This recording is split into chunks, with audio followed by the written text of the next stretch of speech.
Hello అండి, అందరు ఎలా ఉన్నారు?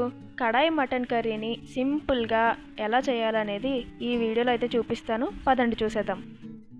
దీనికోసం అయితే మనం ఉల్లిపాయల్ని ఒక కప్పున్నర అయితే తీసుకుంటున్నామండి. అలాగే ఇందులోకి పచ్చిమిర్చిని కూడా తీసుకుంటున్నాము. ఇవైతే ఒక 6 పచ్చిమిర్చి చీల్చి పెట్టుకోవాలి. అలాగే పావు కేజీ మటన్ మనం బాగా కడిగి పెట్టుకున్నాము.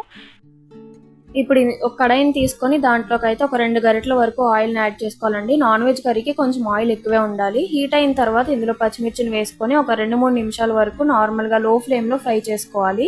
పచ్చిమిర్చి అనేది బాగా ఫ్రై అయిన తర్వాత ఇందులోకి మనం ఆనియన్స్ని అయితే యాడ్ చేసుకుంటున్నాము. ఇదైతే ఒక కప్పున్నర వరకు ఉల్లిపాయలు చిన్నగా తరిగిన పెట్టుకున్నవన్నమాట. ఇందులోకి ఒక పావు టేబుల్ స్పూన్ సాల్ట్ని యాడ్ చేసుకొని మొత్తం ఉల్లిపాయ పచ్చిమిర్చి ఆయిల్తో కలిపేయాలండి. ఇలా కలిపేసి బాగా వేగనివ్వాలి. ఇప్పుడు ఈ ప్రాసెస్ అంతా కూడా కడాయిలో చేస్తున్నాం కాబట్టి అంతా లో ఫ్లేమ్లోనే చేయాలి. ఇలా మూత పెట్టేసుకొని ఉల్లిపాయలను ఒక పావు గంట వరకు మధ్య మధ్యలో మూత తీస్తూ కలుపుకోవాలండి. ఇలా వేయించుకున్న తర్వాత ఇప్పుడు చూస్తున్నారు కదా, ఉల్లిపాయలు చిన్న ముక్కలు అయిపోయాయి. అలాగే మన గోల్డెన్ బ్రౌన్ కలర్లో కూడా మారుతున్నాయి. ఇలాగ ఉల్లిపాయలన్నీ కూడా చాలా చిన్నగా బాగా వేగిన తర్వాత కడిగి పెట్టుకున్న మటన్ అయితే ఇందులోకి యాడ్ చేసుకోవాలి. ఇందులో యాడ్ చేసుకున్న తర్వాత మటన్ ముక్క అనేది విరిగిపోకుండా, అంటే మధ్యలో కట్ అవ్వకుండా బాగా కలుపుకోవాలండి. ఈ విధంగా కలిపేసుకున్న తర్వాత ఇప్పుడు మటన్లోకి మనం సాల్ట్ అయితే యాడ్ చేసుకుంటున్నాము. సాల్ట్ని అయితే నేను ఆల్రెడీ ఫస్ట్ పావు స్పూన్ యాడ్ చేశాను కదా, ఇప్పుడు ఒక 3/4 స్పూన్ వరకు సాల్ట్ని యాడ్ చేసుకుంటున్నాను. అలాగే ఒక పావు టేబుల్ స్పూన్ పసుపు అయితే ఇందులోకి యాడ్ చేస్తున్నానండి. పసుపుని ఇలా స్టార్టింగ్లోనే యాడ్ చేసుకోవడం వల్ల కూర అంతా అయిపోయాక మంచి కలర్ వస్తుంది. అలాగే పచ్చివాసన కూడా రాదనమాట లాస్ట్లో. అందుకే ఫస్ట్ నేను యాడ్ చేసేసాను. ముక్కకు కూడా పసుపు బాగా పడుతుందండి. సో ఇప్పుడు చూస్తున్నారు కదా, ఇలా కలిపేసుకోవాలి బాగా. పసుపు ఉప్పు కూడా బాగా కలిపిన తర్వాత దీనిపైన మనం మూత పెట్టేసుకొని ఒక పావు గంట 20 నిమిషాల వరకు కూడా లో ఫ్లేమ్లో పెట్టుకొని మనం ముక్క అయితే ఉడికేలా ఉడికించుకోవాలి. పావు గంట తర్వాత తీసి చూస్తే ఇలాగ వాటర్ అయితే వచ్చేసేయండి, మొత్తం మటన్లో ఉన్న వాటర్ అన్ని. ఇప్పుడు మూత పెట్టకుండా నార్మల్గానే లో ఫ్లేమ్లోని ఇలా కలుపుతూ మధ్య మధ్యలో వాటర్ అన్ని ఇంకిపోయే వరకు కూడా కలుపుకోవాలన్నమాట. సో ఒక 5 నిమిషాలు 10 నిమిషాలు పడుతుంది వాటర్ అన్ని మటన్ ముక్క పీల్చుకోవడానికి. ఇలా చూస్తున్నారు కదా, సో ఇప్పుడైతే వాటర్ ఉన్నాయి. ఒక 5 మినిట్స్ తర్వాత చూస్తే కనుక ఇందులో వాటర్ అంతా కూడా ఇంకిపోతాయి. సో ఇప్పుడు చూస్తున్నారు కదా, ఇక్కడ మనకి వాటర్ అయితే ఏం లేవండి, మొత్తం అన్ని కూడా ఇంకిపోయాయి. సో ఇప్పుడు ఇందులోకి మనం అల్లం వెల్లుల్లి పేస్ట్ని అయితే యాడ్ చేసుకోవాలి. అల్లం వెల్లుల్లి పేస్ట్ అయితే నేను ఒక ఫుల్ స్పూన్ వేస్తున్నాను. ఇందులోకి ఒక స్పూను యాడ్ చేసుకోవాలి. యాడ్ చేసుకున్న తర్వాత మొత్తం ముక్కతో సహా బాగా కలిపేసుకొని ఇప్పుడు అల్లం వెల్లుల్లి పేస్ట్ని మనము 3-4 నిమిషాల వరకు కూడా అలా లో ఫ్లేమ్లోనే కలుపుతూ ఉండాలండి.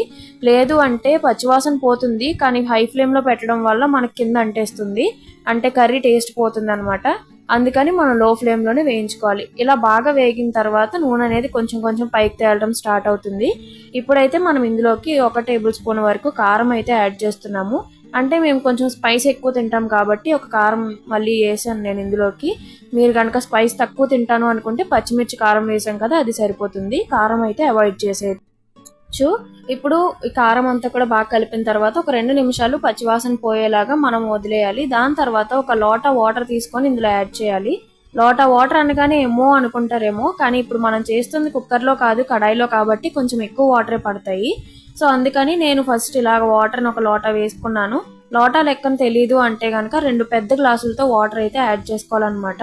సో ఇలా యాడ్ చేసిన తర్వాత మొత్తం ముక్కలన్నీ కూడా ఒకసారి వాటర్లో కలిపేసి ఆ తర్వాత మనం మూత పెట్టుకొని 20-25 నిమిషాల వరకు బాగా ముక్కని లో ఫ్లేమ్లోనే ఉడికించుకోవాలి. ఆ తర్వాత మనం తీసి చూస్తే మనకి ముక్క అయితే ఈ విధంగా ఉందన్నమాట. వాటర్ అన్ని కూడా తగ్గాయి, సగం పైగా వాటర్ అయిపోయినాయి. ఇప్పుడు ఇందులోకి ఒక 20-30 జీడిపప్పులు, 1 టేబుల్ స్పూన్ ఏమో గసగసాలు, అలాగే 1 ఇంచు దాల్చిన చెక్క, 4 లవంగాలు, 1 యాలక్కాయ వేసుకొని ఈ పేస్ట్ని అయితే ప్రిపేర్ చేసుకున్నాను నేను. ఆ వీడియో స్కిప్ అయిందండి, ఏమనుకోవద్దు. సో ఇలా అయితే మొత్తం పేస్ట్ వేసుకున్న తర్వాత ఇప్పుడు దీన్ని మటన్ కర్రీలో అయితే యాడ్ చేసుకోవాలి. ఫస్ట్ ఇంత ఎర్రగా కనిపించిన మటన్ కర్రీ ఈ పేస్ట్ వేసి బాగా కలిపిన తర్వాత కొంచెం లైట్ కలర్ అవుతుంది అనమాట, కానీ టేస్ట్ మాత్రం కమ్మగా ఉంటుంది, చాలా బాగుంటుంది. అలాగే స్పైస్కి స్పైస్ ఉంటుంది, టేస్ట్ కూడా కమ్మగా ఉంటుంది, అంటే గొంతులో మంట అలాంటివి ఏమి ఉండవు అనమాట, చాలా బాగుంటుంది. ఇప్పుడు ఇందులోకి అది ఒక 2 నిమిషాలు వేగిన తర్వాత ఇప్పుడు మనం జీలకర్ర వేయించిన జీలకర్ర పొడిని ఇందులో యాడ్ చేసుకుంటున్నాను, ఒక 1/2 టేబుల్ స్పూన్. అది కలిపిన తర్వాత ఒక పావు స్పూన్ వరకు మటన్ మసాలాను అయితే యాడ్ చేసుకుంటున్నానండి. మటన్ మసాలా లేదు అనుకుంటే కనుక ఇంట్లో ఏదైనా గరం మసాలా ఉంటుంది కదా, ఆ గరం మసాలానైనా కూడా యాడ్ చేసుకోవచ్చు. యాడ్ చేసిన తర్వాత ఈ కర్రీ అంతా కూడా కలిపేసుకోవాలి. అంతేనండి, ఒక 2 నిమిషాలు వేయించేస్తే మనకి సూపర్ టేస్టీగా ఉండే కడాయి మటన్ అయితే రెడీ అయిపోతుంది. కుక్కర్లో వండితే ఏ టేస్ట్ వస్తుందో కడాయిలో వండినా కూడా సేమ్ టేస్ట్ వస్తుంది. తప్పకుండా మీరు ఇంట్లో ట్రై చేయండి. మీకు ఎలా కుదిరింది అనేది నాకు కామెంట్ సెక్షన్లో అయితే తెలియజేయడం అస్సలు మర్చిపోవద్దు.